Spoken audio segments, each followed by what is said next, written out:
Thank you very much. This meeting will come back to order. I am going to start out to my right with Congresswoman Woolsey, and this will be the time to ask questions of our witness. Thank you, Madam Chair, and thank you, witnesses. What a morning. What a morning.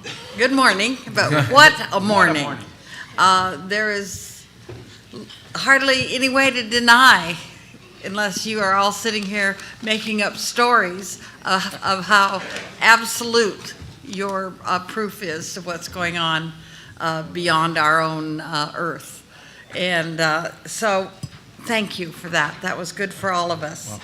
Welcome. My first question is to our wonderful pilot, Santa Maria. You're Peru, you're Argentina.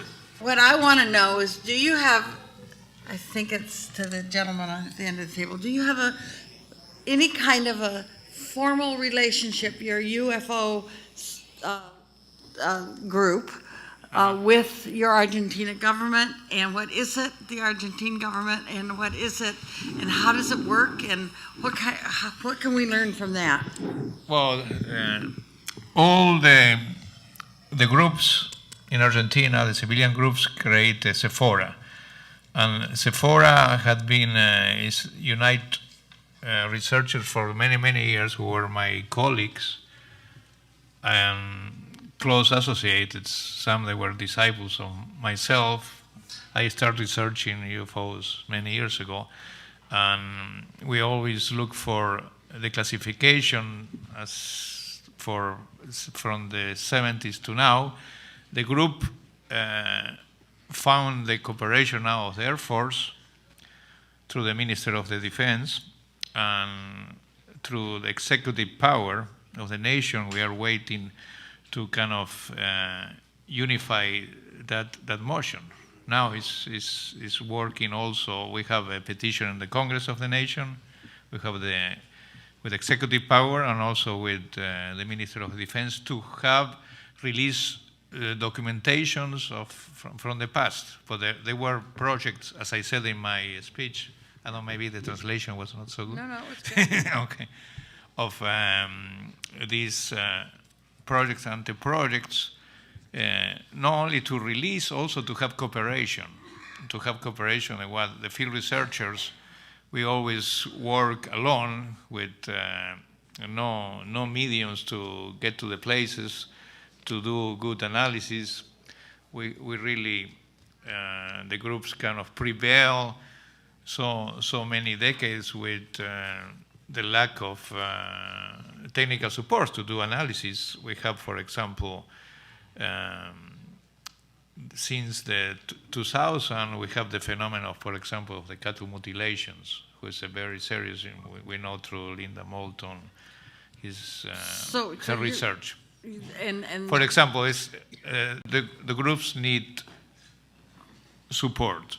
It's not only to have the classification of documents who could give light for scientific analysis, and to see what happened also in documents and cases, the Army forces and the Air Force and the Navy research between 1960, as I explained, and today.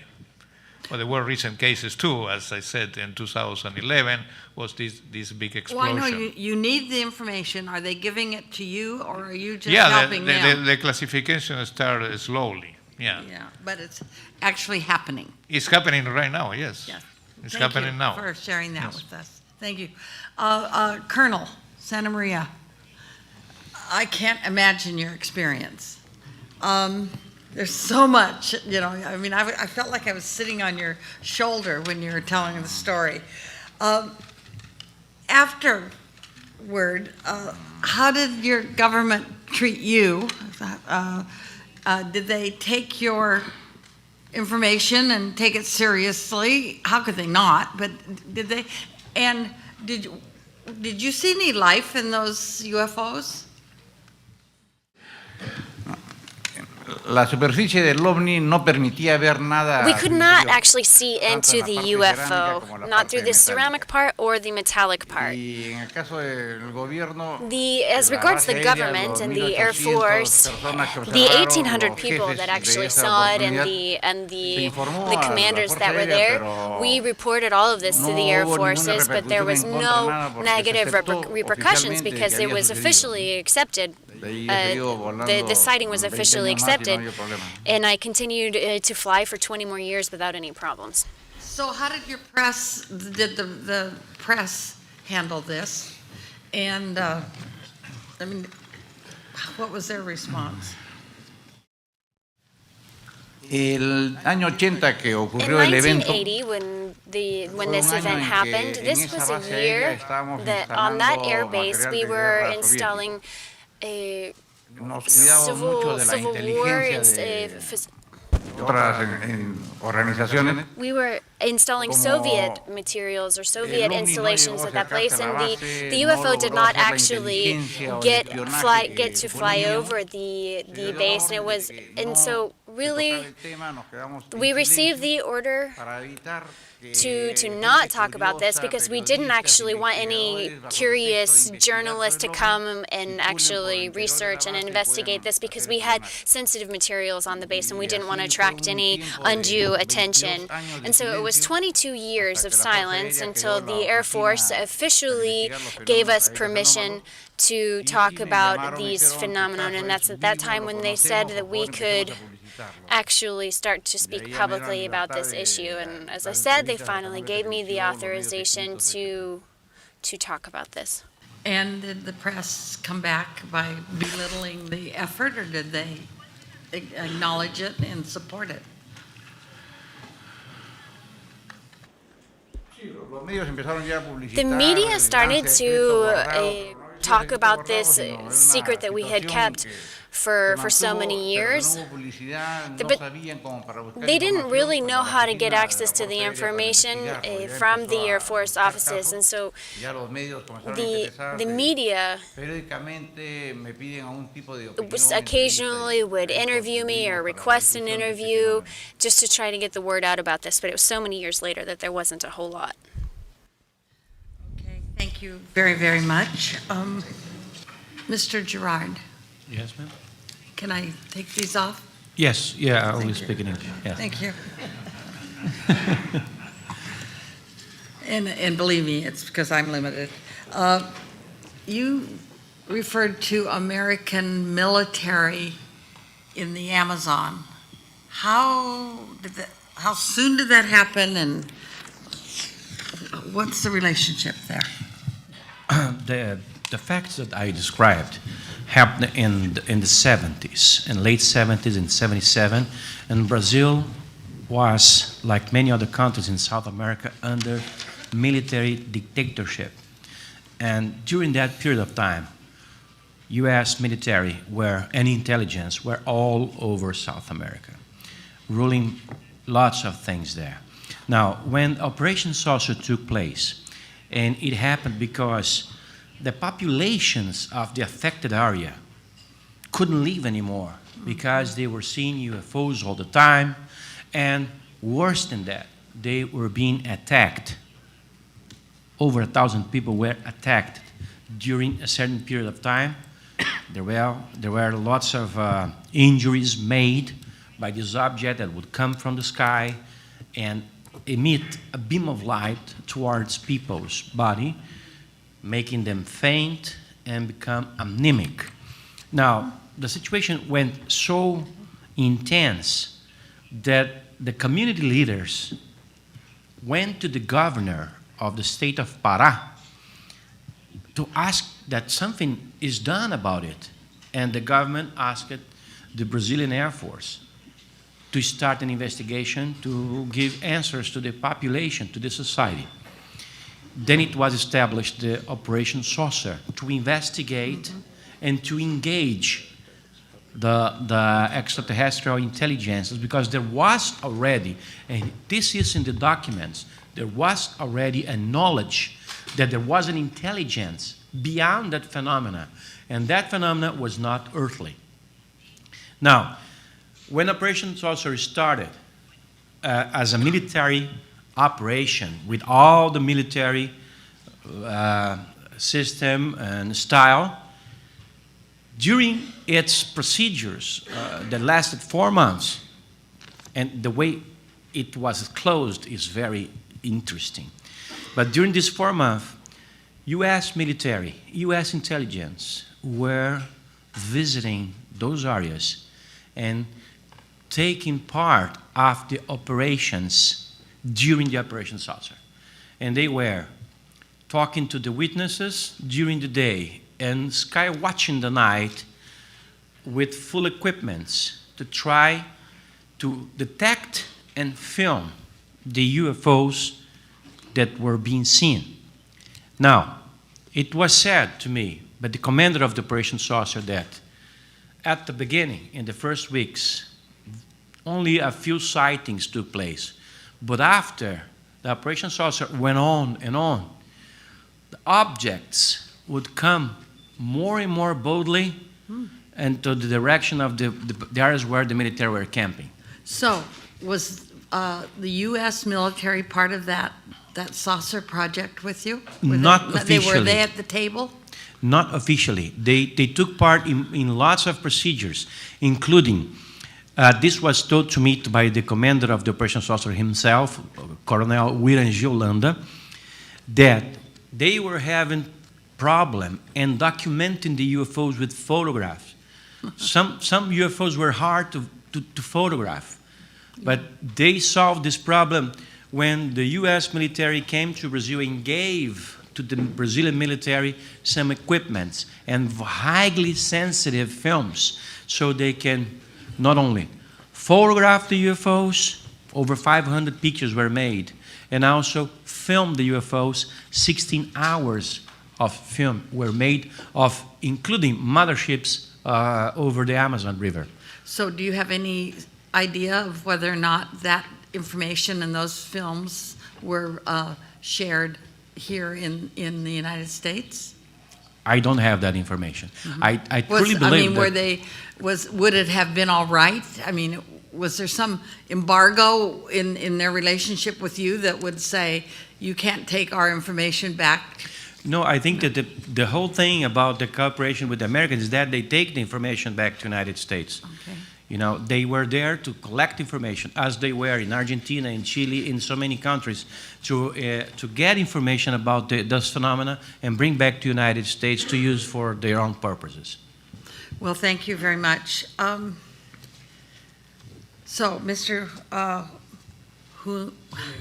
Junios, you mentioned that the traffic control group, I mean, was housed in the Air and Space Museum. Currently, yes. Oh, okay. But it started out in another... Yes, the Technical School of Aeronautics. Right. That was the office initially, and... Well, when you told me that when you told us that it had been taken from one area to another, when I heard museum, I got a little concerned that it was saying this is all past and you're not going to be working on no, current what it is, and future. it's not in the museum itself. It's in the Museum of the Aeronautics. It's in an old airport. It used to be the main airport, Los Cerrillos, but what happened, like it happened in many cities, the city grew too much, and also was done when the runways were smaller. So eventually, the airport, or Los Cerrillos, is no longer functioning as an airport, but they're still using the hangars and things, and they created a museum. But the facilities of the committee, the CFAA, are annexed. But it has nothing to do with the museum. So it worked for convenience. It worked for you. Yeah. All right. They also have an office at the main headquarters of the Civil Aviation Agency.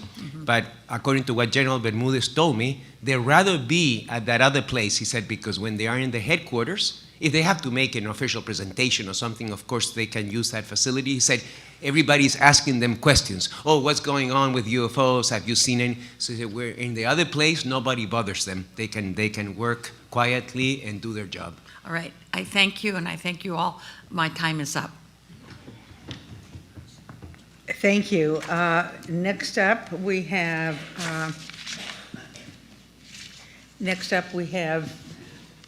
Ms. Kilpatrick. Thank you very much, Madam Chair. I wasn't going to start with you, Mr. Trabb, but I think I will. I think you're the first that I've heard in 4 days who said the presence of the others actually attacked people that caused the Operation Saucer project to come into existence. Is that right? That's right. I don't think I've heard that before. Certainly haven't heard Perhaps it in America. Matter of fact, it probably happened. Doesn't mean it didn't happen. We just haven't heard it reported like that. What year did Operation Saucer start? I'm sorry. What year? Oh, it started in September 1977. And how long and did it last? ended on December 1977. It took 4 months only. Okay, okay. And you also mentioned, in this from Congresswoman Woolsey, the U.S., did you say they took your information and you were waiting to hear back from them? Or something you were saying about, I don't know if maybe you supplied the information from Brazil in this instance, and then they were to report back or something? I don't know. What was your relationship with the United States of America? And this is for all of you all. The information on your presence, your UFOs, your whatever that's being called.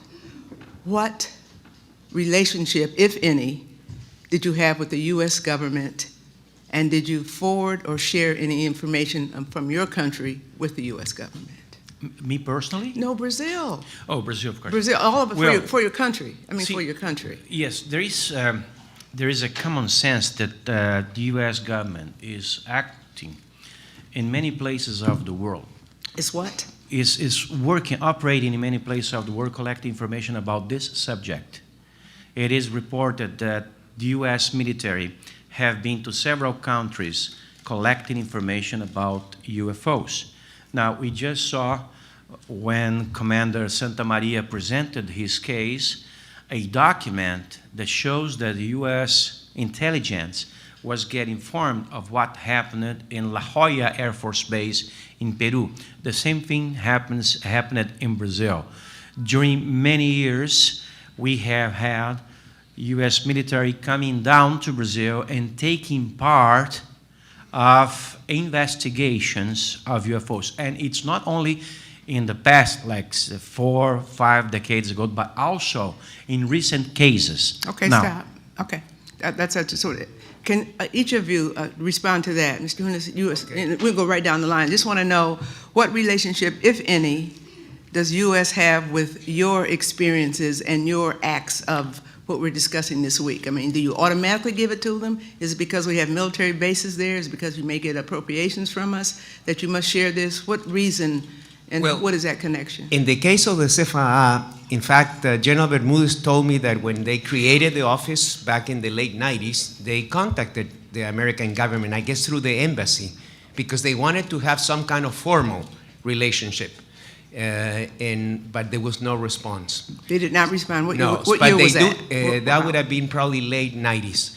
But they do have an agreement with not an official group, but it's called NARCAP. I think it stands for National Aviation Research Center for Anomalous Phenomena. Something like Located where? Well, it's run by a former NASA scientist, a very serious man called Dr. Richard Haynes.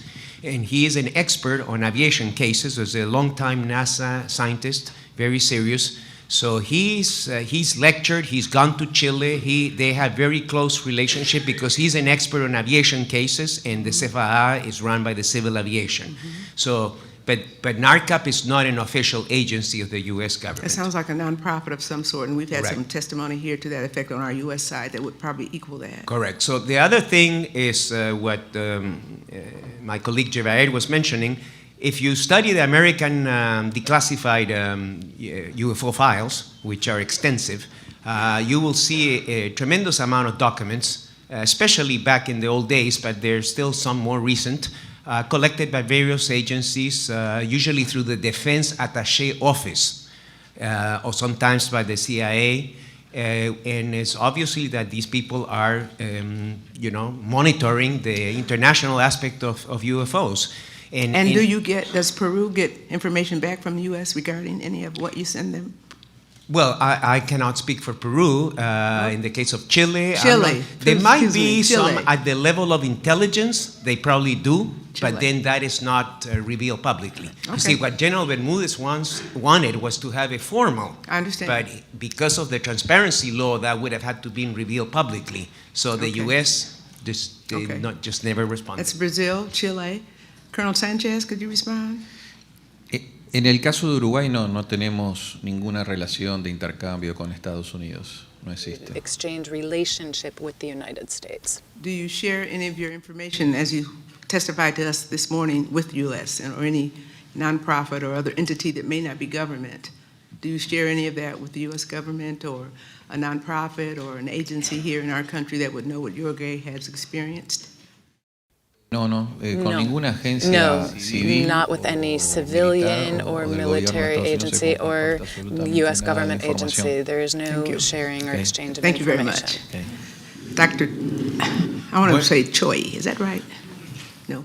Bueno, en realidad, Well, the truth una de is las cosas que uno puede that concluir después de one haber of the escuchado conclusions varias you can draw after having heard the testimony of all the witnesses is that the UFO phenomenon is one of national security, and therefore the intelligence element is extremely important. As far as we understand, in Peru, there is no open, formal, public agreement, but there are indications that show that some of this information is shared with U.S. security agencies. There's no open public documents, but there are witnesses who have noted that in the 80s, apparently a UFO fell in the San Mateo de Huancho area, and they said that there were Americans who were in that area. And I do want to remind you that in the Greer Disclosure Project, there were people who made statements, gave testimony that stated that there was a U.S. Sergeant, Jonathan Wangan, who said that a UFO had crashed in northern Peru and that there was extraction, and this was according to testimony, that they took some of the remains of this fallen UFO. They were taken away by helicopters that were definitively not part of the Peruvian armed forces. Excuse me? They were not part of Peru, taken away in helicopters. What country was that? Who took them? De acuerdo al testimonio Based del on Jonathan Wangan, que está the dentro del Disclosure testimony Project from de this Stephen Greer, eran Stephen Greer's project, aparentemente aparatos apparently norteamericanos. they were Porque American fueron extraídos helicopters, y llevados a los and Estados because Unidos. then that these you. materials were taken back Thank to you. the United De States. nada. I'm going to change for Colonel Santa Maria. You're a brave man to go up and down, back and forth, zip, zip, with something you don't know what it is, and you're trying to shoot it. That's pretty brave. I'm going to commend you for all of that. You did get away clean and free and healthy. That's a good thing, and thank you very much. I'm not sure I want to ask you that same question. I do want to go to Argentina and ask the same question. Do you, Argentina, share either with government or non-government organizations any of your experience, any of the things that you've witnessed to us today with the United States of America, either through its government or other nonprofits or unaffiliated? Pretty sure I am sure there's some kind of no open communication, but it's possible. But officially, I don't see any kind of document or interaction between The two. Okay. Argentina government and Nothing US, official. U.S. agencies, yeah, Okay. officially. But regarding, we were talking, also was a very interesting case I researched in the decade of 70, 78. There was a UFO crash between Argentina and Bolivia. And supporting what Dr. Choi said, was an object who produced a kind of destruction of a hill, was a kind of cigar-shaped structure of no identified And the Bolivian government studied, the Argentinian wasn't limited, didn't investigate, but that object was retrieved by Americans' helicopters too. Oh, stop. Yes. Okay.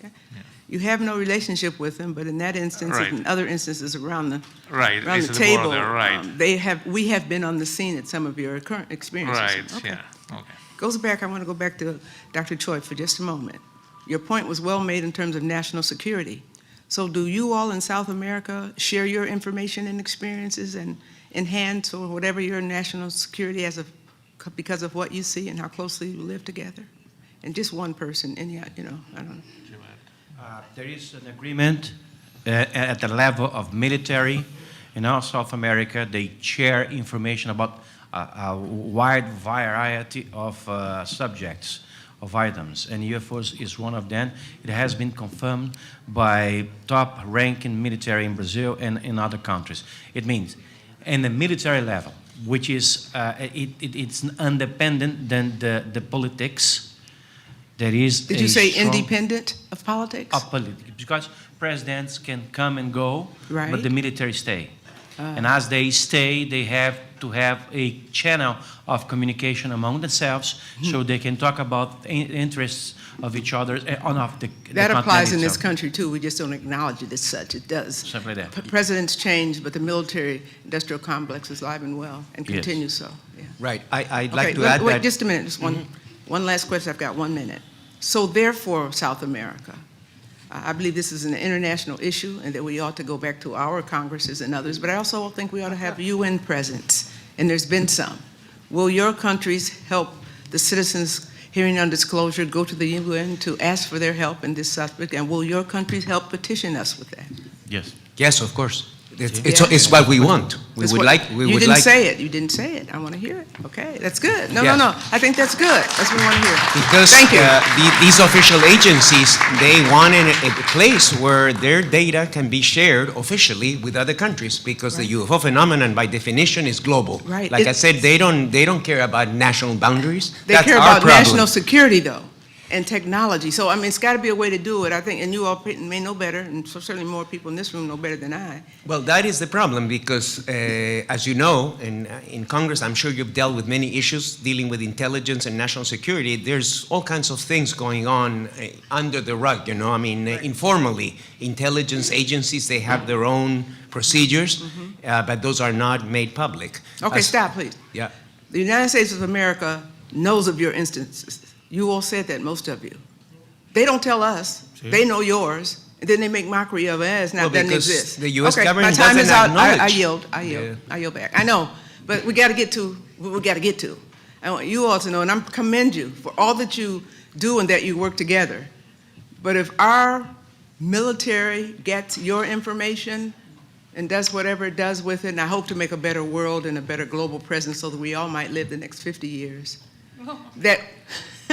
that we also work together to do that. I'm not so sure. Some work with you and some don't. We got to open it up. We got to address it, or there will be no universe. You all understand? Sure. All right. Thank you. Thank you, ma'am. Thank you. Representative Cook. Thank you. Chair, I'd like to turn to Colonel Santa Maria for a moment. This Department of Defense memo that's stamped in June of 1980, that was, I guess you actually showed this up on the screen, also is attached to your testimony, or your story, I should say. And then, of course, you testified about this. Is this memo referring directly to your experience that was indeed, as someone's already said, very dramatic and had what we call here, and I think everywhere, the wow factor to it? Is this a memo that relates to, that's to you? And are you prohibited from telling us or something? But it sounds like this happened in April. This is something with the June stamp on it. It looks like our Joint Chiefs of Staff. Confirm, if you can. The Joint Chiefs of Staff of the United States of America have made these comments, or at least received these comments, from Peru. And we have this in writing as a document that talks about these very experiences of shooting at UFOs, with the statement, I have to say here, that the source has been known as credible before in all respects. In other words, what you experienced was not even questioned by people, and copies of this, CIA, the National Security Agency, I could go on. I mean, is this a smoking gun or what for trying to open up some files here in the United States? I mean,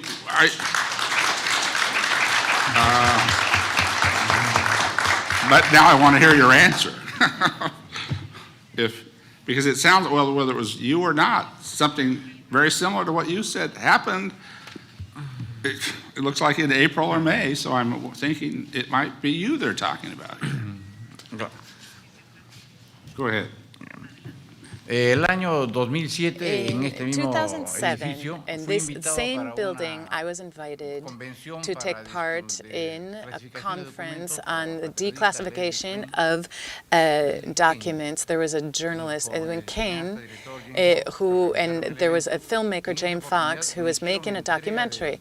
And they turned over a copy of this document to me, and they said, "We would like to invite you to our country because our country has accredited this encounter." And so when I reviewed the data in 1980, the only encounter with a UFO was my encounter. And so the date of this memorandum was about 28 days later. So there were no other occurrences at the same base. So I believe in the sharing of information, you can see that this was the event being referred to. Well, thank you. And I just want everybody in this room to hear that even though, again, we have a humble observer that doesn't like to in any way overstate anything, that was a really strong yes to my question. It was. There's no other way to interpret that. And I appreciate that. And I have to say, since the way you described this, and the fact that you actually shot, I'm going to use the word bullets. I know that that's not the right word. I'm not much in knowledge of Air Force weaponry and so on, but you shot at this. And are you a good are you a good target? Are you a good marksman? I don't know the right word to use. He's not a target. No. Obviously, you shot at this. And would you repeat again what happened? Durante la operación Well, fueron 22 these were minutos 22 minutes interrelacionarme con el objeto que tenía, of this subía, esquivaba, relationship yo where we went maniobraba, up me and avión, down, para and mí, we went around. astronave, It was combate, trying to lo bueno que era avoid me. maniobrando, I was pursuing y it. buscando el disparo. And I was Inicialmente, trying to cuando yo fire. disparé, When I fueron first ráfagas fired, de un these were obús de bursts unos 30 of milímetros, 30 o sea, millimeter 3 centímetros shells. de ancho, So alrededor they're de about 5 de largo, 3 centimeters wide, 25 centimeters básicamente long. destruyen hasta un And camión. they can destroy a Lanzamos truck, 64 a buses single para one. que haya una And there were pared de fuego que 64, arrase con so todo it lo was que había just cerca. a barrage Y no of ocurrió fire, nada. and nothing happened Fue at la all. sorpresa. And that's what was Ahora, so la surprising. posibilidad de errar No. era muy difícil. If the possibility of not hitting my target, it was practically impossible. I've won Thank you for saying awards that. for marksmanship. Tengo un par de premios por So ganar I concursos de have tiros won de avión. some Por eso me dijeron, shooting "Anda tú y contests, asegura and el so they were like, "Hey, disparo, you're the la one who dirección". needs to go up there. Y You're the dentro one who de needs eso, to chase básicamente, this ¿cómo es thing." nuestro entrenamiento? And Nosotros disparamos. And I It's just don't so want you to be quite so humble in the way you're explaining this, please. Because he took a little too long to say, hey, he wouldn't really have missed this. Now, he didn't say it that way. He said it more carefully, but there's no question. You wouldn't have missed it based on everything you said and based on how those 30 caliber shells, as you've described, would have taken out a truck. I mean, you didn't even have to be a great shot, but they picked you because of your ability to shoot at something they were worried about coming in on the airbase. Am I correct? And I want you to continue with your answer as far as what happened after you shot the way you did at it. O sea, le decía de las ráfagas. Well, so I shot these bursts. In our training, we are always firing on 3 meter by 3 meter targets. And in this case, this was a 10 meter by 10 meter objective target. So, I mean, the possibility of missing was 0. I mean, these hit the object, and when it started to move away, I put on my post-combustion so that I could chase it, to maneuver, to try to get in position. But it's this mental exercise of how am I going to do this? And when it was moving away, I thought, how is it doing this? How can I better attack it? So I tried different positions until it came to the point when it had supersonic speed. When it would go up, I tried to get in my sights vertically, but when I moved to the side of the UFO at 1.3 Mach, the UFO, which was stopped, it achieved 1.2 Mach in a question of seconds without any engines. This is something that nobody, no craft can do, to just go from 0 to 1.2 Mach vertically to reach my same position. This is a UFO that knew the way our aircraft worked, because it was able to anticipate my moves and then follow me. And then once I landed, I met with intelligence officers, and we looked at all catalogs to see what possible spy objects this might have been. But they all had some type of engine. There was nothing similar to what I had observed. So this was an unidentified object, and we were unaware of any type of technology on Earth that existed. Will you allow me to make a comment? Please, Mr. Choi. Yeah, I'd like to hear Dr. Quizás Choi's, since you're from Peru, of course. Go ahead.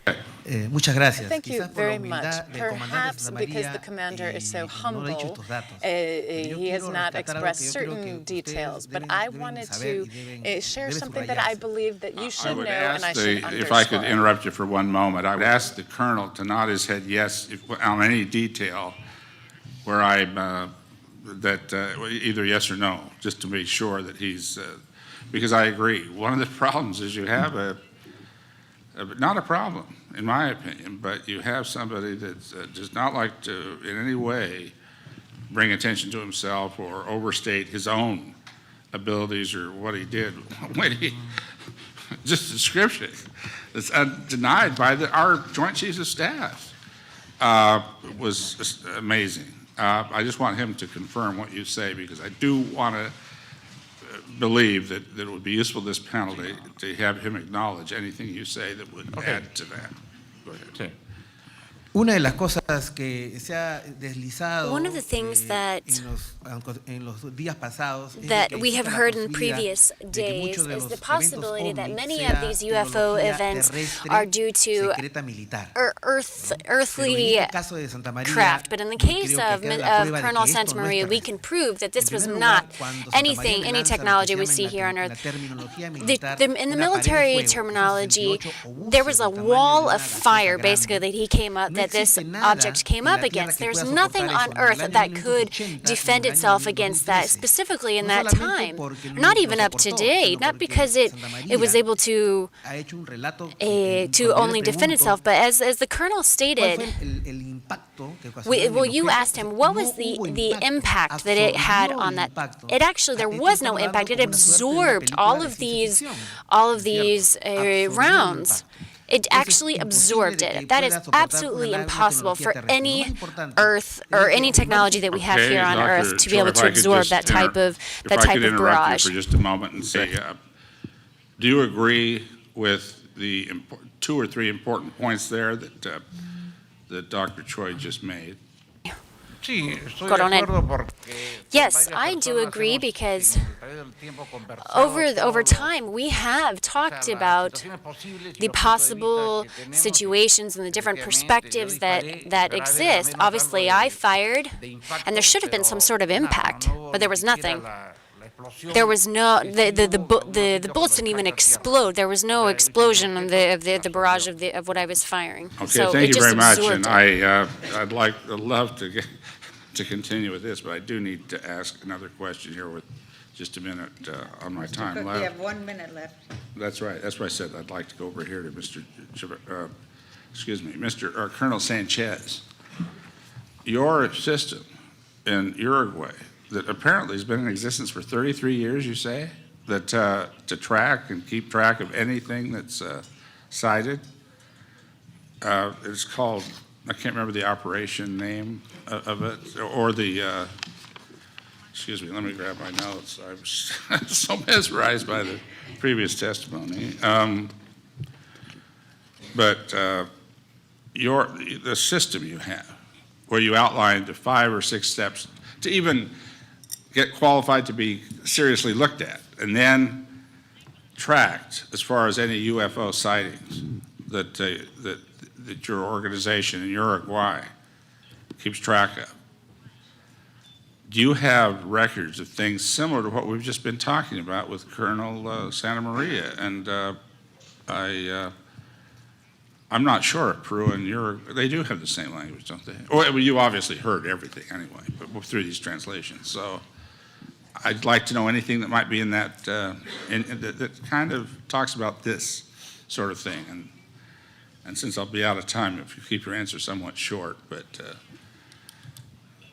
go ahead. Sí, efectivamente nosotros Yes, hace 33 we, años for the last tenemos 33 una years, comisión, have de la had Fuerza Aérea que an Air Force representa ante la Commission opinión pública todo that lo also investigado en materia is accountable de to the public objetos on voladores all no issues identificados, dealing with Esta comisión UFOs. está compuesta por This civiles y commission militares also has y military sí and tiene civilian un members archivo and de also does have 1,300 archives of casos 1,300 investigados, del cases cual that hay had un been 3%, investigated, unos 3% 39 of which casos, there are 40 39 casos or 40 que no han cases podido ser now resueltos that por el have nivel de not been extrañeza, solved because of y the los level clasificamos como of casos no bizarreness convencionales. that La they Fuerza Aérea Uruguaya presented, estudia desde el and punto de vista científico Uruguay el tema has scientifically addressed UFO, the no descarta UFO la issue opción and does not rule extraterrestre, out the pero para ello extraterrestrial element. necesitamos But for evidencia, this, we do evidencia need científica. Sí scientific tenemos casos evidence. como We el do have del coronel cases Santa such as María that con which aviones Colonel de Santa combate que Maria han perseguido objetos voladores no mentioned, identificados, and how y fighter jets hay were dos scrambled casos to de chase personal these militar que ha abierto fuego en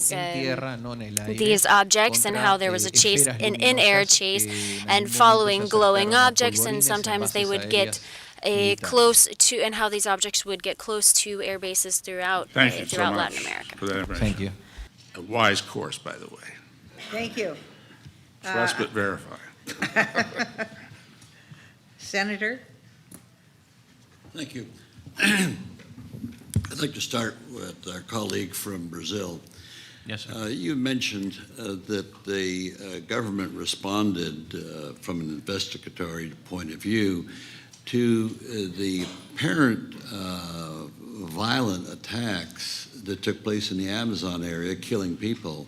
Now, that's the first, at least that I'm aware of, anywhere in the world, where an aggressive attack resulting in loss of life that was the product of a flying saucer extraterrestrial effort. Could you elaborate a little bit more specifically on the investigation that was made over the death of these people? Yes, sir. We don't know for what reason that took place, but that happened. During 2 or 3 years, like 1976, 77, 78, we had casualties, at least 4 casualties. And we have a record of 400 people attacked. Not only people, but also animals were attacked by these beams of light that would come from these balls, these spaceships. Sometimes they were referred to like a can with a windshield and 2 persons, 2 human-like creatures inside of it, operating that spaceship. This has been described in detail by lots of people who live in the area of Salgado, especially in the island of Colares, which is 60 or 70 miles from the city of Belém. And this has also been reported by the military. Now, the very interesting thing about it is that when the military decided to camp there and to conduct their investigations, the attacks stopped. Very rare attacks took place in other areas, but not where the military were. And also, when the military decided to change their camping from one point of the island to another point of the island, the objects that would be hovering those previous point, that previous point where the operations were taking place, would move to the other area, like it in the own words of the commander of the operations officer, Yolanda, like if these intelligences knew what the military were doing in that area. That's very amazing. These are only 440 pages of a total of 2,000 pages that were produced as a result of the Operation Saucer. I would like to address this to you. I would like that you have time to examine this, because this contains very hard information collected in a military fashion by military men on duty investigating UFO in a confidential, not top secret, but confidential, sometimes reserved operation by the Brazilian Air Force in the Amazon. Has the military who've been in charge of this investigation, have they been transparent with the public in Brazil? As I told before, on that days we are under military dictatorship, so there wasn't much transparency. Presently, after the dictatorship left. Yes. The gentleman that conducted the Operation Saucer, the commander of it, was a captain at that time, and he retired as a colonel. And 20 years after the Operation Saucer was shut down, this man called me and invites me to his place, to his house in Rio de Janeiro, where he was living. And I spent 2 days with him, interviewing him extensively, where he gave me full details of everything that happened during those 4 months. And he also described me how he and his men had a close encounter with the creatures that came in those objects. And that actually, this main encounter with an alien creature that took place in mid-December 1977 was what caused the Operation Saucer to be shut down. And in my reading of it is because the Brazilian military wouldn't know what to do if this contacts, open contact among military and extraterrestrial start being regular in the Amazon. What we can do now. So then the Operation Saucer was shut down. But just to add a few more pieces of information, that it was only, as to say, shut down to make pretend, because the Operation Saucer then became, in a second level, much more secret and was conducted for several more months under military, U.S. military command in Brazilian territory. Well, I think you partially answered the next question, was that was there a U.S. presence interfacing with your military in the investigation of these UFOs? Yes, sir. You have documentary evidence of that? I have the reports given to me by the commander of the Operation Saucer that he interacted many, many times with Brazilian intelligence agents members and U.S. intelligence Which would be the CIA. That will be the CIA and also military.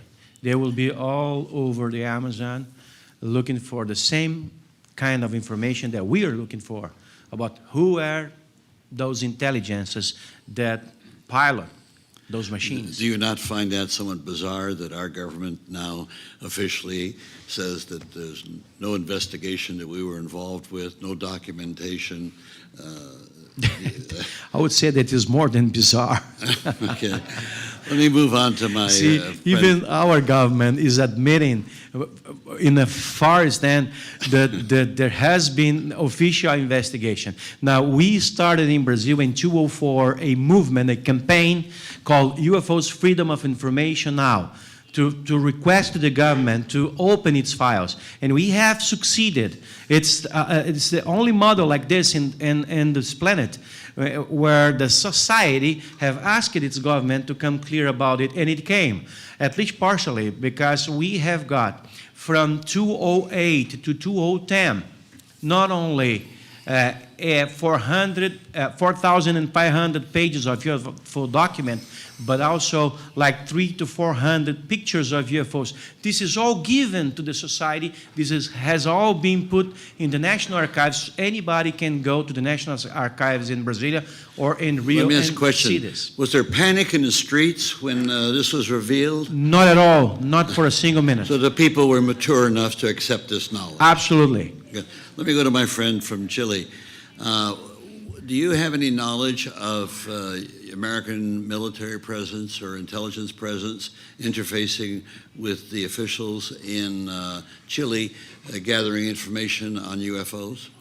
Not really, except if you look historically, some of the FOIA documents released by the CIA or the defense, usually was the defense attaché office, that they would, if there was a very important case, they would send those guys to collect the information.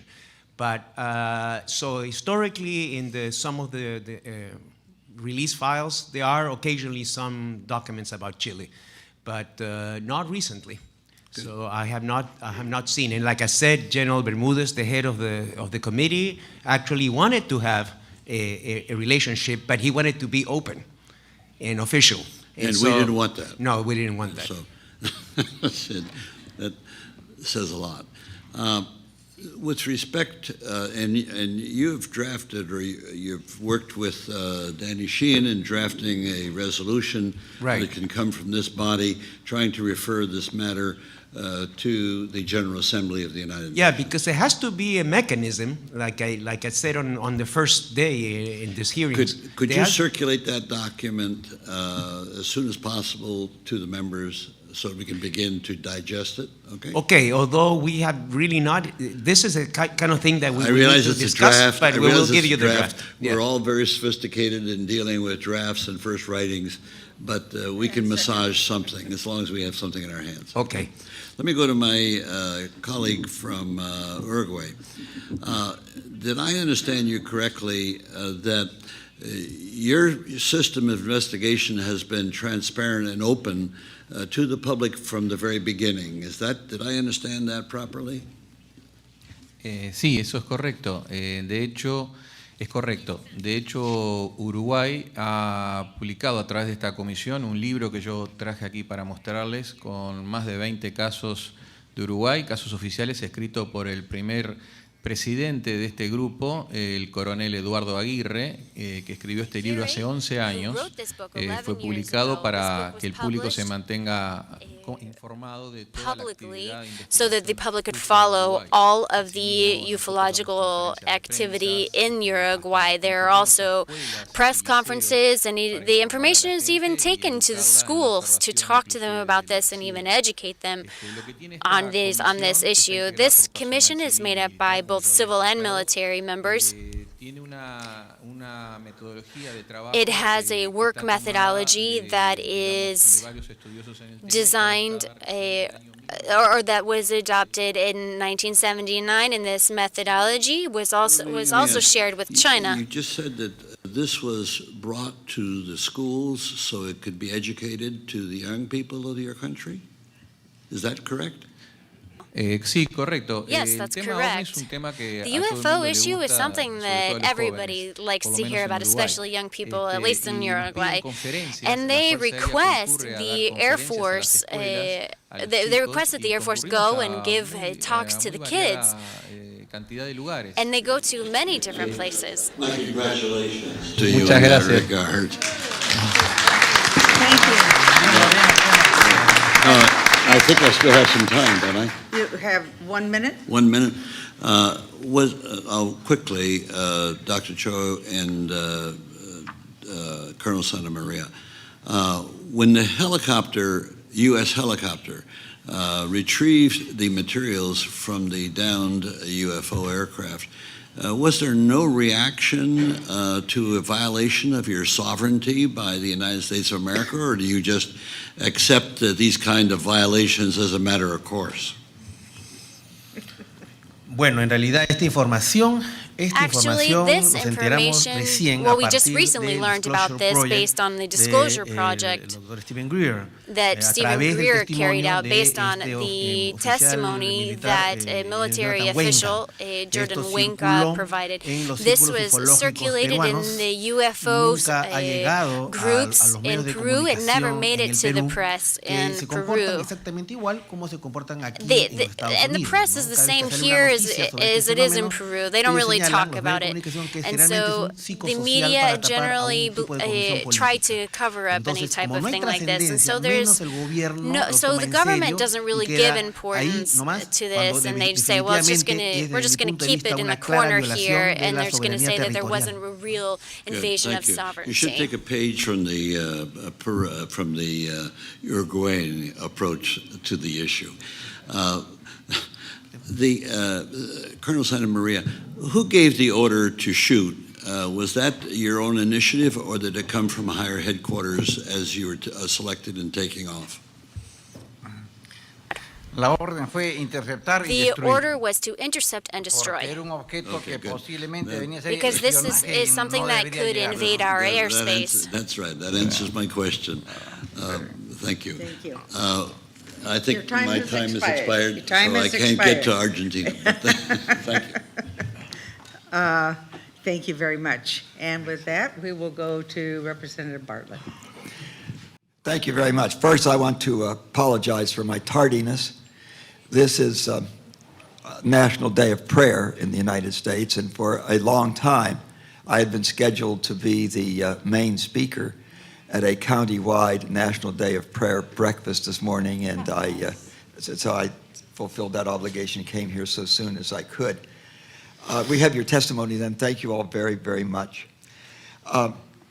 While our military and our government is saying that there's no such thing as no possibility of a UFO coming from from another world, they of course admit that there are UFOs. UFO simply means unidentified flying object, and the Air Force says that in their Project Blue Book, there were 701 of them that they couldn't wish away some way or another.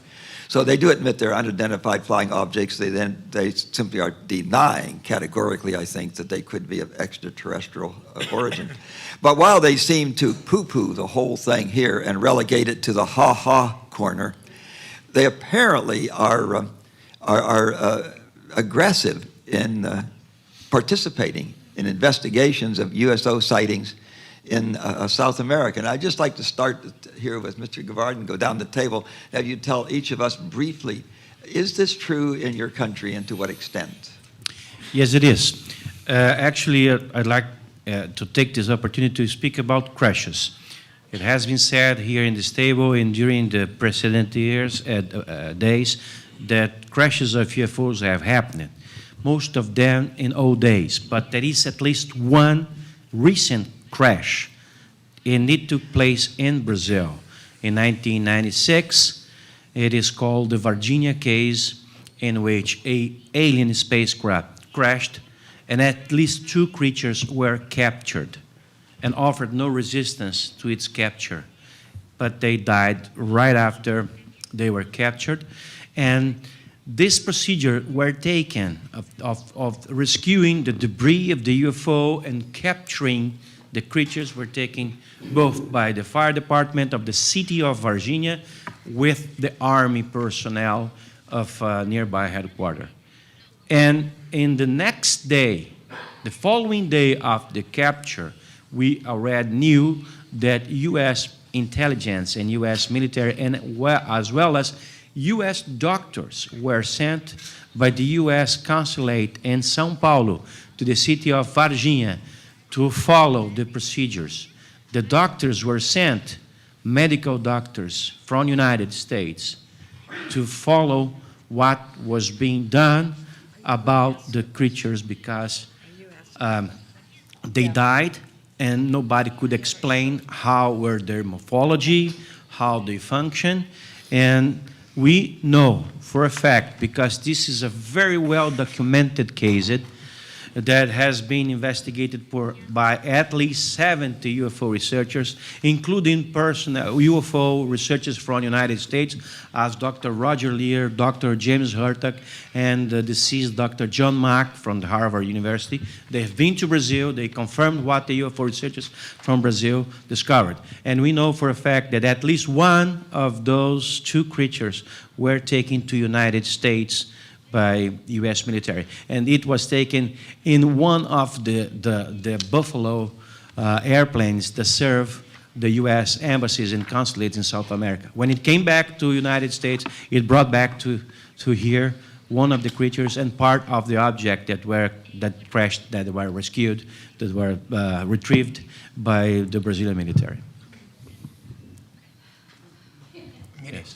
Yes. Well, in Chile, I don't have really much information about other than what I said earlier, that there were some documents, from the CIA, but they tend to be old. But I do want to bring up a case that was mentioned by my colleague Chonetti, which happened in Bolivia, and we don't have anybody from Bolivia here, so I'll speak briefly about that case because I'm familiar with, and it's a crash too that took place in Tarija, which is on the border of Bolivia and Argentina in May of 1978.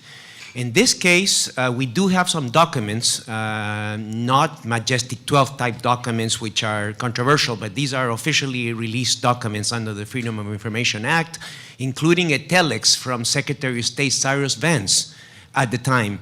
And also Air Force officers from the Defense Attaché Office under a project that was called Project Moondust, which is well established that existed, which was for the recovery of space objects. I mean, that's how they started. As soon as the space age took off, in 1957, then the Air Force created this project Moondust for the recovery of space debris. But according to one document, they list space debris, and in those days only two countries had space projects. That was the United States and the Soviet Union. And then it says unidentified flying objects in the same document. So when this incident happened, two officers from the Defense Attaché Office, which were stationed in La Paz, the capital of Bolivia, somehow showed up in this remote area. And unfortunately for them, as they were coming in the airport, they were photographed by a local reporter. And the picture, you can see them, they're trying to hide their faces, but there they were photographed, and the picture was published in the press. So they cover stories that they were on vacation. But that's not a type of city you go on vacation. Number one, they were not with their wives, so obviously that was a cover story and a pretty bad one. Nevertheless, this was in a very remote area. We only have probably a very partial file from the US. There's only a few documents. I'm sure there's plenty more. Where the case gets a little murky is as to whether something was really retrieved and taken back to the US, or it may still be there because it was in an extremely remote area and there had been like a landslide on a mountain. There was an expedition initially by the army, by the Bolivian army, under a lieutenant, and they finally got to the area, but they didn't have the equipment and the facilities to do something. And there are some rumors that something was retrieved and taken to the United States, but then according to an American reporter who did investigate this case, his name was Bob Pratt, he's now deceased, he thinks that they never did retrieve because it was such a remote area, so that object might still be there. But again, it shows that there is an interest on the part of the United States, and we have uncovered some documents, but there's probably much more. Thank you. Colonel Sanchez. En el caso de Uruguay, en In materia the de Uruguayan case, investigación as UFO, regards no existe UFO ningún investigation, intercambio there is con no Estados official Unidos. exchange with the Los United únicos States. intercambios que The hemos only hecho con exchanges that Estados we have Unidos ha had sido with en the la United States have recuperación been en el año it was 2011 the recovery de in un motor 2011 Star of a 48 de un Star cohete Delta engine II que Delta cayó II, como which chatarra fell espacial over en our territorio uruguayo. airspace. Personalmente fui quien I recuperó personally went ese to objeto, recover pero en that materia object. ufológico But hasta el as momento regards no UFO tenemos ningún convenio issues, de we have intercambio no ni hemos hecho exchange agreement intercambio with con them, Estados nor have Unidos we nunca. carried out any official exchange with them. Dr. Troy. Bueno, en el caso de mi país, In the case of my country, esto se maneja a dos niveles. I have Hay un understand nivel that que es un nivel público, this takes place en el at cual two la levels. oficina The de public la Fuerza level, in Aérea which the Air funciona Force Office is in como charge relaciones of this públicas, pero through the entiendo public que hay otro relations, nivel but I en el cual understand sí that at another hay level intercambio de there información. is an official Y este es exchange of constante. Eso se information, and puede this is ver a constant porque luego exchange of estas noticias information. We can llegan see because a los Estados afterwards Unidos. we can see the En cuanto information a does make caídas it de to the United ovnis, States. sí When se- there are ya los dije UFO anteriormente, en el crashes, caso del comandante for example, Jonathan in the Goitar, case de los that Estados that we Unidos, mentioned este caso de San before, Mateo de Huancho en el the año San 80, Mateo en de el que Huancho in lamentablemente no existe 1980. documentos porque se Unfortunately, maneja there a are no nivel de official secreto, documents. pero sí a Everything nivel is de at a muchísimos secret level, testimonios que hemos but we recogido. have received many testimonies on exchange of information. Colonel Santa Maria.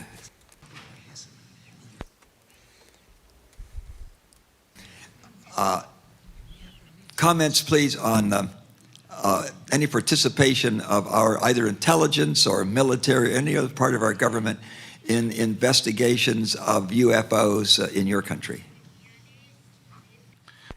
No conozco que haya I'm habido not participación aware of any oficial para ver official ovnis, U.S. pero la cadena de involvement on the inteligencia UFO issue, siempre but we do comparten know sus that in informaciones the entre los intelligence países, exchange así there como is el an Interpol, me exchange of imagino. information between the Siempre intelligence a un bodies. evento nuevo se comenta Anytime there's entre a ellos new para event, estar there actualizados. is an exchange of information to update the intelligence communities on these issues.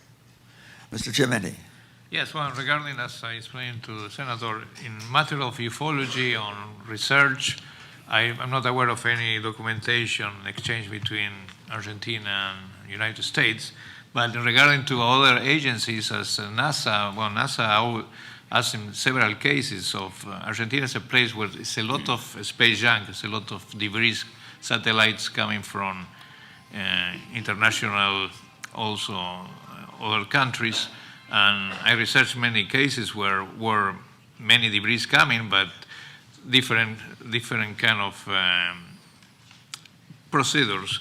In the case of NASA, yes, they asked for particular cases if they were part of American missions, and there was a few cases of retrieval, yes, but we were talking about only space debris. Oh, thank you. It's very interesting that there's apparently a different attitude on their part if it's outside this country. Within our country is total denial, but if they really believe that, then they wouldn't be participating in these investigations in South America. Mr. Guevara, you have mentioned that Operation Saucer was shut down. Is that simply because it then went underground, then went secret? They continued the investigation, but secret now? The main reason why the Operation Source was shut down was because there was an actual contact among the military, William Jolanda, the captain that was commanding the Operation Source, and an extraterrestrial creature. It took place on mid-December 1977, and as part of his duties, the commander of the Operation Saucer has to go back to his commander, a brigadier in the city of Belém, and report weekly what was going on during the Operation Saucer. And when he did that week, then when he informed to his superior that he had an actual encounter with a creature, 2 arms, 2 legs, a body, a head, with a helmet that came from a UFO 300 feet long that almost landed close to the Guajará-Mirim River. When we reported that to the Brigadier Protásio de Oliveira, his commander, then William Jolanda was given order to shut down Operation Saucer and return all material and bring all his men from the jungle to the city and give it all the material, all the information. Then we realized, we knew, I've been seeking information about it for quite 20-some years. I have gathered lots of information about it in in my pursuit for details of this, that the operation saucer changed its name, changed its personnel. All those 3 dozen men that were commanded by Wood and Yolanda were taken off the scene, and the new personnel took the operation under a different name and under U.S. military command from several months after December 1977. Thank you. One quick question to Colonel Santa Maria. What would be the... You have less than 1 minute. Less than 1 minute. I saw that. Thank you. I saw that. What would be the arguments for and against the suggestion that what you were dealing with was kind of like a giant hologram rather than something physical? Your bullets had no effect on it. I'm just asking, if that was the argument, that could it have been a kind of a giant hologram, what would be the arguments for that? What would be the arguments against that? Holograma difícil por Well, las it'd be difficult for características it to de be a estar presente, hologram visto de diferentes because ángulos. I saw it from Y different uno angles. cuando se desplaza y And podría when it cambiar como moved, holograma, llegar a a 63,000 hologram pies could con la change, misma firmeza de los it could colores. change bien shape, difícil but the para esa época. colors O sea, were very era un solid. objeto real, It was a no real virtual. object. This was not a hologram. It's an object that we can't understand if, in fact, there was no effect of bullets on it. I'm just curious. We're dealing with phenomena here that we cannot explain in terms of our physics and so forth here. And I'm just wondering what the various options are. Thank you all very much. Are we going to have a second round? I have some additional questions. We will probably have a very short round. Okay, thank you. Yes. 1 question per person, however. Thank you very much for being here today. Great testimony. Thank you. I would like to hear from each one of you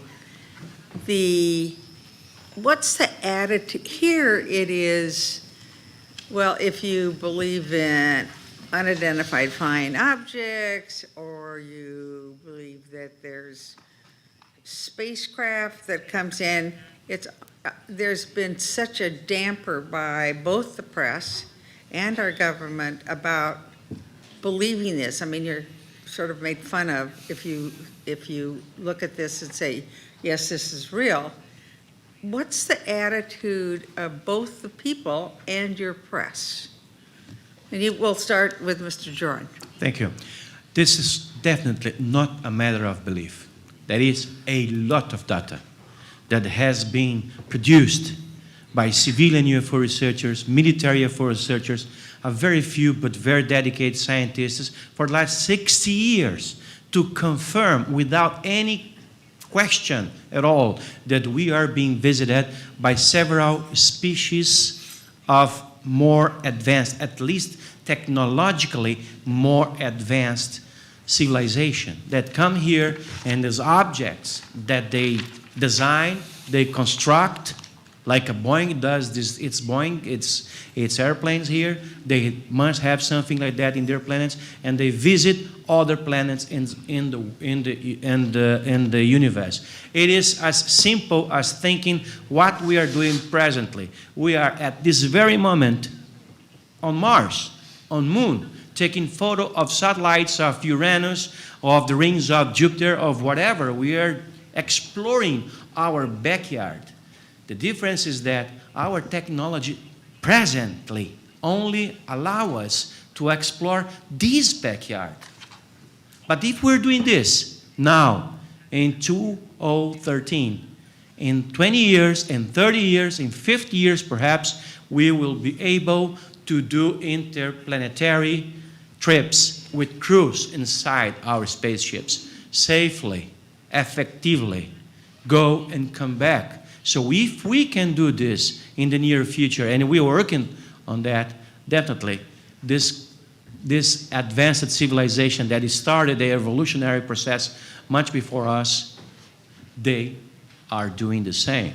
And they may have been doing the same for quite some time, perhaps hundreds of years, thousands of years, we don't know. The universe is so full of life. and the variety of this life, in the formats and levels of evolutionary process, it's just unthinkable for us at this point. But we are grasping the surface of this. We are doing history here. We are doing what we are supposed to do, to question and to whatever we find out, take to the society, make the society know that we are being visited. Because we may very well, at any point, receive their visitation in an open and frank way. And the world has to be prepared for that.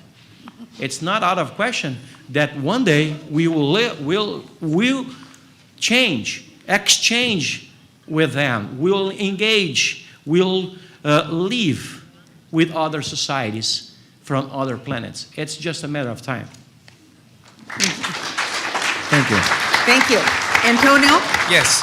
Well, you're asking about the social attitude of the public and the press. In the press Yeah. in Latin America. I would say, in general, it is much more open than in the United States.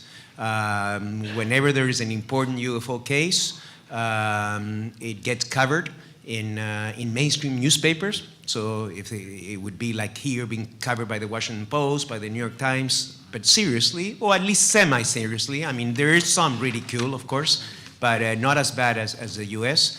The scientific community, on the other hand, has been very conservative, generally speaking, in Latin America. I would say that there might be more scientists quietly doing research in the US than in Latin America, although that is changing. Now that they see these official commissions, then that gives them some cover. Right. If some general that is attached to the Civil Aviation Agency asks professors from the universities, then that gives them cover. But in the past, it was curious to see that the press and the general public and the governments were more open, but the scientific community was more closed. Interesting. They were just afraid, maybe, because the peer pressure is always bad. And one thing that General Bermudez told me, which I found it very interesting, is that he said the pilots, the airline pilots, were very cautious. Normally, because, in the past, airline pilots, they never wanted to report UFOs publicly because it may affect their career. Right. They don't want to be known as the UFO nut, you know that. So he said they're trying to condition them that it's okay. I mean, after all, this committee is from the Civil Aviation, and these are official forms. But he said they're still, it's easier for them from the military pilots, because if their commander tells a military pilot, here's a report, you fill the form, then officers follow orders, right? But the airline pilots is still volunteer. But the fact that this agency is with the Civil Aviation, that is also changing. And of course, because they are with the Civil Aviation, that's their primary source of information. Usually comes from pilots who are, in the course of their flying, they're seeing something. They don't know if that is another air traffic or is something else. So they will call the control tower, says, well, I see an object, in that corner. Do you have any air traffic? And then usually the control tower, well, in some cases they probably do, and then that's filed away and it's not a UFO case. But in other cases, they don't. So then the control tower says, no, we have no scheduled traffic there. And these communications are recorded and preserved. In the old days, probably they were erased after a while, but now they're preserved. And then there's official reporting forms that the committee gives them. And then, but it is still up to airline pilots. That part is still volunteer, whether they want to fill the report or not. So they have to be conditioned. But they're being conditioned by the government, so hopefully that will change. Colonel Sanchez? Yo quería decirles Well, que I wanted to tell you la that Fuerza Aérea Uruguaya, como decía hoy en la the presentación, Uruguayan Air Force does not rule out the hypothesis that these are extraterrestrials. This phenomenon is one that we've seen occur in Uruguayan airspace, It could be different probes, something else, but we need scientific evidence to prove it. That's why our commission works using scientific methodologies, but we do so through the Air Force. I believe that people's attitude and the media's attitude in Uruguay are very respectful, given the fact that for 33 years, the Air Force has been spearheading UFO investigations in Uruguay. And so I believe that the Uruguayan people have reliable and transparent official information and understand that. The situation in each country is different. In the case of Brazil, United States, these are massive countries with large tracts of land and very sophisticated defense systems. It's not the same in Uruguay. Uruguay doesn't develop weapons. We don't have special aeronautic or space research. So I think that's why there's greater acceptance.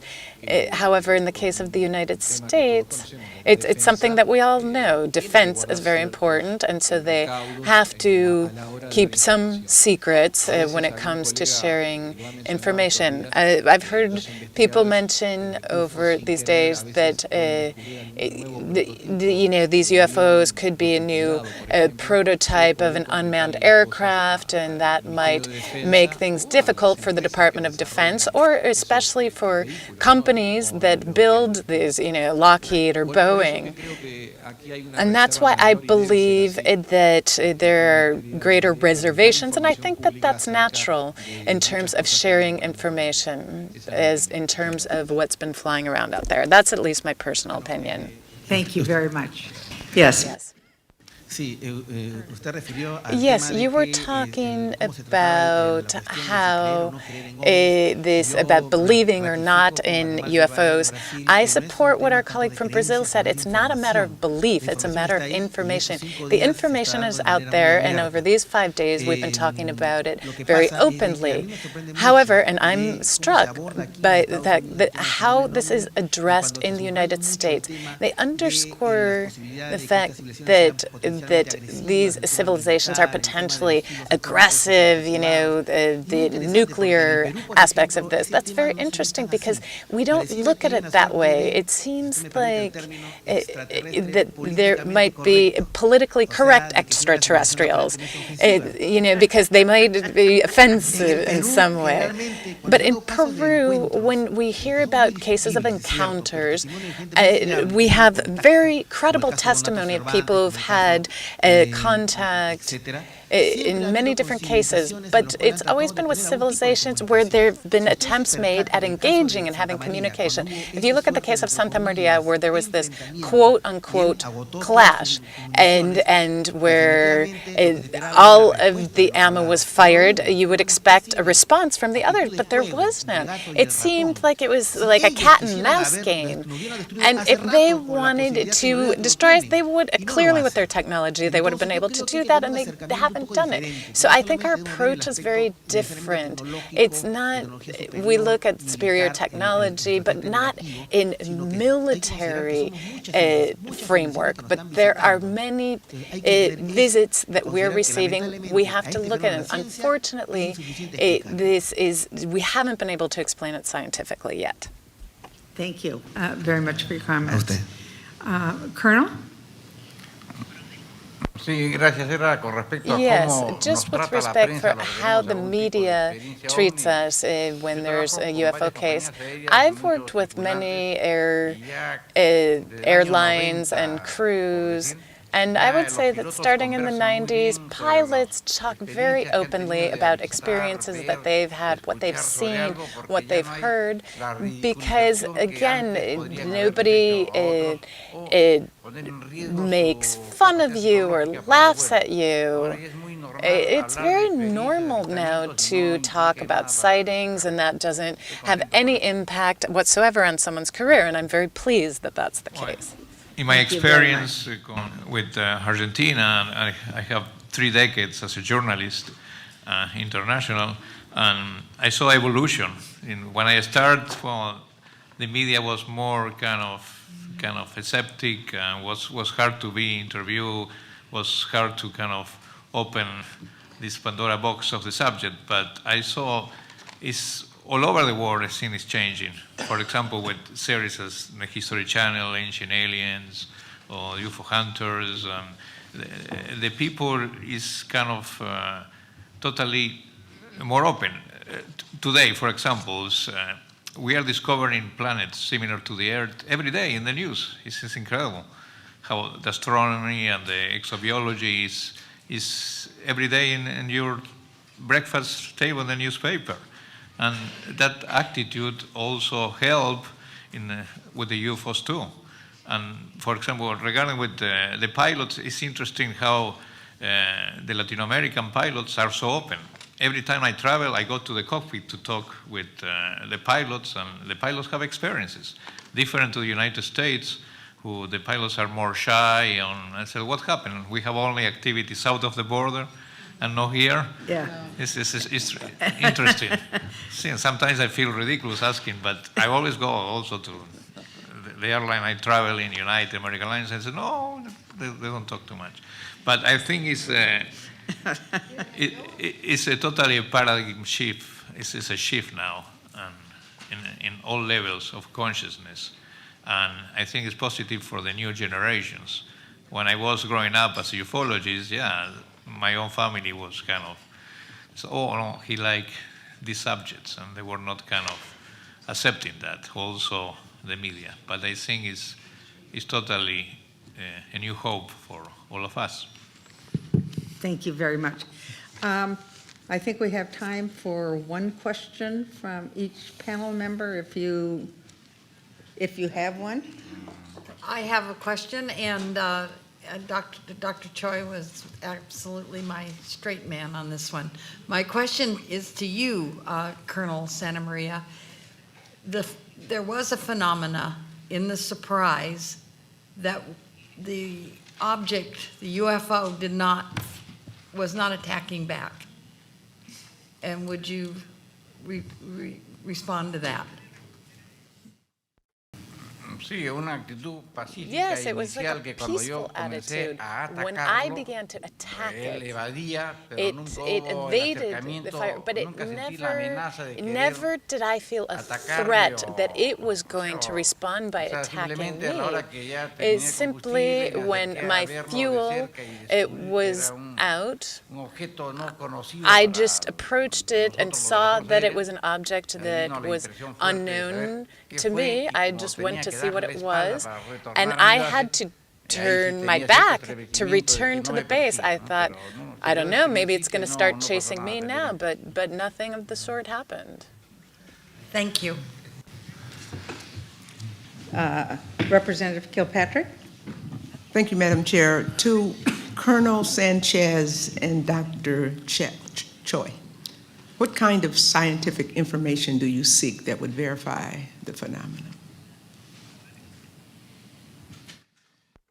Bueno, nosotros en Well, principio no sabemos lo we que in estamos theory have investigando. no idea what it is we're Manejamos actually con una investigating, so metodología we use científica, scientific la methods investigación. to conduct our De hecho, investigations. puedo comentar que hemos encontrado I en el can año say that in 1993, 1993, en la acción de dos esferas luminosas we en saw un campo two luminous spheres interior de hovering Uruguay, over a field estas in the esferas interior part of luminosas Uruguay, que these medían luminous aproximadamente spheres unos 30, 40 that measured centímetros about nada más 30 or 40 centimeters, tamaño, no more than that. dejaron huellas en They donde se left constató científicamente a prints través de where estudios de scientifically, laboratorio, through la laboratory studies, disminución en we fósforo, saw zinc y manganeso. a Estas esferas fueron vistas por más de diminishment 10 of testigos phosphorus y and se zinc sacaron and muestras de magnesium. donde So interactuaron samples las were muestras del taken suelo, from where it had sus touched huellas, dejaron the 8 soil. huellas, We saw there y were se constató 8 la disminución de different fósforo, zinc tracks y there, and manganeso. again there was a De ahí en reduction in adelante, phosphorus, zinc, and nosotros magnesium. seguimos trabajando We con el método continue científico to use scientific methods to investigate in an attempt to see if this was reminiscent of any type of other interaction we've seen, or because of the color, the energy, but we don't know because we don't have anything else to analyze. However, we continue to work on projects that have been underway for several years. We're working with Norway in an analysis of lights that have been seen hovering over Uruguay, over dams in mountainous areas of rivers where there have been witnesses. We have photographs. We're trying to conduct a film and photographic analysis. And again, we're also working with Chile on this. We have a written agreement between the Uruguayan and the Chilean Air Force in the sharing of information and data. And Uruguay and Chile have a joint investigation of UFOs on Easter Island. Thank you. Bueno, en el caso mío, in my particular case, en el caso mío, cuando trabajé en la Fuerza when I Aérea was Peruana, working with the colaboré Peruvian con Air ellos en Force, esta I oficina was OVNI. cooperating with them Definitivamente el enfoque in their era UFO una office. The investigación focus seria, was formal, on serious, científica. formal Nos dieron scientific cuestionarios a los cuales investigations. debimos We were given interrogar la manera como questionnaires hacerlo, that showed us how cruzar we esta were supposed to información con interview otros datos people, then we had to meteorológicos, cross etcétera. this information with weather Pero en el data, caso que esta etc. noche, esta mañana But hablé acerca del this incidente morning Chulucanas, I was talking about the definitivamente Chulucana este fenómeno, incident. estas esferas de luz We saw se these movían de spheres manera of light inteligente that porque moved interactuaban con las personas. intelligently because they O sea, cuando los interacted with the testigos querían people. acercarse, The ellos, las bolas se people, avanzaban when sobre they ellos. saw, Cuando los when testigos people se tried to retiraban, approach, las they esferas saw the regresaban a su spheres sitio, approaching, desafía then toda going back to explicación, where they digamos, were. de acuerdo a la ciencia And so convencional. it Y yo defied entiendo conventional que ahora, science, después de 13 años and we investigar sought este fenómeno, explanations. We que la investigated for única 3 years alternativa de and poder saw the empezar only a entender el fenómeno way of escapa understanding a this los cánones phenomenon, tradicionales again, de la ciencia. La escaped investigación científica traditional tradicional, y que es scientific posible que canons, tenemos que explorar that it was otros possible aspectos. that we had Un to look congresista de for ustedes new dijo, possibilities. si And el in único problema a es que conference, si I was viven tan saying that lejos, the only 73 millones de is años luz, ¿cómo hacerlo? if it's 73 million 18 light years de away, how do you continue octubre to de analyze julio it? del And 2010 in una casa 2010, en there Lima, was a Lima, home Perú, la in capital Lima, de the Perú, capital of hubo Peru, un fenómeno en una where there was a casa en la cual phenomenon todas las cosas empezaron a where salir volando, things los started televisores flying, explotaban, floating las cortinas se around, encendían, things y hubo un exploded, celular and del there was dueño de a casa que fue cell guardado en phone otra- from the en otra home's casa. owner. Y It was 25 found in personas another vieron house, and cómo 25 people saw celular how that desapareció de esta particular casa cell y phone apareció en esta went casa donde from ocurrieron estos fenómenos. disappeared from one house Y and esto appeared no in es que another house. voló y se trasladó, And it sino wasn't that it simplemente flew desapareció en punto A from where y place. apareció en It punto B. disappeared from Esto, point que A podría and llamarse reappeared la in ciencia point ficción, B. This teleportación, is something fue like testigo. teleporting from Lamentablemente, science esto, fiction, lamentablemente, but tiene it had un witnesses. nombre que se llama fenómeno That paranormal, it's que es quizás people una call mala this palabra para la paranormal ciencia. phenomenon, Yo creo which que debemos is abrir like un poco almost like a el cuss marco word in teórico para sciences. poder entender But este fenómeno. it's we have to Muchas look at gracias. ways to Thank try you to very much. understand these phenomenon. Thank you. Representative Cook? Yes, Colonel Santa Maria, I'd like to ask you, so that we can do due diligence on any possible other explanation or hologram explanation, for example, could you tell us what your air squad commander ordered you to do that day? How many people on the ground witnessed the globe as you've described it initially as about 600 meters above the Earth at about 5 kilometers away from the base, and particularly interested in how long at speeds that you described as 1.6, up to 1.6 Mach speed, you did this, you kept this globe in your sights.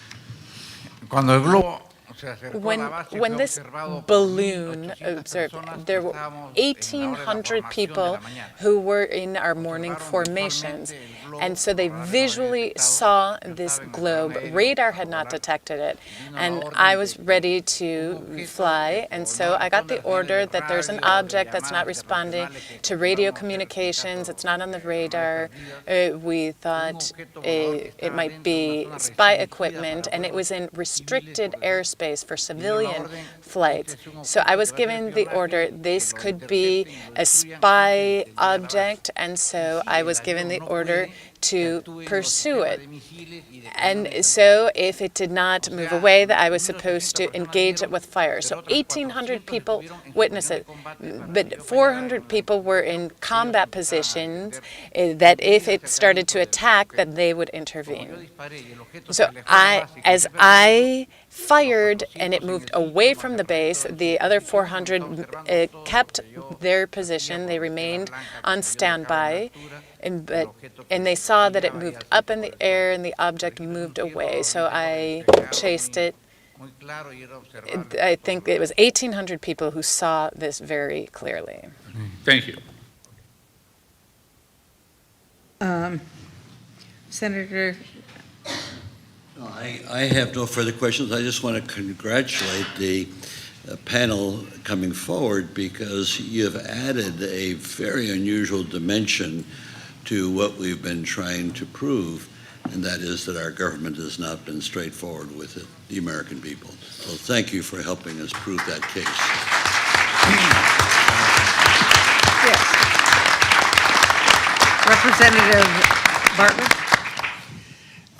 Our chair has asked 2/3 of the question that I was anxious to ask. And the question I was going to ask was, would you tell us, just go down the line and tell us the attitudes of your people, your press, and your military and government? And you've asked the question about the people and the press. So let me just ask the question. I want just a one-word answer from you. Where your military and your government is on a scale of 1 to 10, where 1 is open and accepting and investigative, and 10 is denial and ridicule. Our country is pretty close to 10. Tell us on that scale where your countries are. Just a number. Just a number. Being 0 total openness. Yeah, and 1 or 0 ridicule. total openness, right, yeah. I would say we are 3. 3? Pretty good. 2, 3. Okay. Well, after this, the Foz do Iguaçu letter and the recent meeting at the Ministry of Defense in Brazil 2 weeks ago, only 2 weeks ago, maybe we can go an upgrade to 1. That's fantastic. I don't know. Well, I think that we have to distinguish between the recognition that the UFO phenomenon is real and the extraterrestrial hypothesis, because that's another step. So in the terms of the acceptance of UFOs as a real phenomenon, I mean, we have the statement from General Bermudez. Another important ufologist in Chile from the Army is Major Bravo, who was with the aviation branch of the Army. That would be a 0, a 1. They totally recognize that the UFO phenomenon is real. But the extraterrestrial hypothesis, that's another question, because then you would have to have a body or a piece of metal or something that really could be proven. So there, I don't know, they admit the possibility, but there I would say maybe a 6 or 7 as far as the ET part. But the UFO, total acceptance that it's a real phenomenon and that it may pose possibly a threat to aviation, and that is something that governments should take seriously, absolutely. In South America, that is accepted today. La visión en Uruguay de la Fuerza Aérea Uruguaya, from the point of view of the Uruguayan Air Force, I would say it's 0. Because Uruguay, through its Air Force and UFO Investigation Commission, even welcomed the idea of extraterrestrials as a possibility. However, there are 40 cases, again, that we've been unable to resolve because of how odd they are. And you have civilian pilots, military pilots that have chased these UFOs and have taken photographs. So I would say the openness in Uruguay means that people have a good image of what the information we're providing is. They believe it's reliable. And again, we use scientific methods because there's no other way to do it from our point of view. And the groups that address UFOs, like spiritual groups, that are also working and investigating this, accept what we are proposing. And we've even held a conference in 2012 where we invited all of the groups in Uruguay that do these investigations. I think people were very happy, and I think there was acceptance. Thank you very much. Congresista, Thank you, Congressman. Before giving my response, I would like to clearly state that I profoundly love my country, Peru, and I profoundly respect the armed forces of my country. In fact, they gave me the opportunity to work with them, and I profoundly admire the American people here as well. I want that to be very clear before I respond. What you're asking me is very complex, because at the moment when the Peruvian government decided to open this investigation office, they were admitting that there was a reality to this. They're not going to open an office on unicorns and ghosts. No, that's not what we're doing here. But on the other hand, this has been going on for 13 years, and we have seen minimal results. And when I talk to the military personnel, they say that they have seen UFOs, but they can't come out publicly and say it because there is a policy that has not yet opened up. And so I would say that that's why I couldn't give it a 10, but that would just be my response. Oh, the Argentine government doesn't pronounce on the extraterrestrial hypothesis open, but in the history of our traditions, for example, in 1968, the president of Argentina, General Onganía, said, "I believe in the flying saucers. Yo creo en los platos voladores." That openness always exists. In that case, was the president of a nation. But the government is investigating the UFOs with scientifically correctness in this moment. And in the future, maybe it will be some pronunciation. That is it.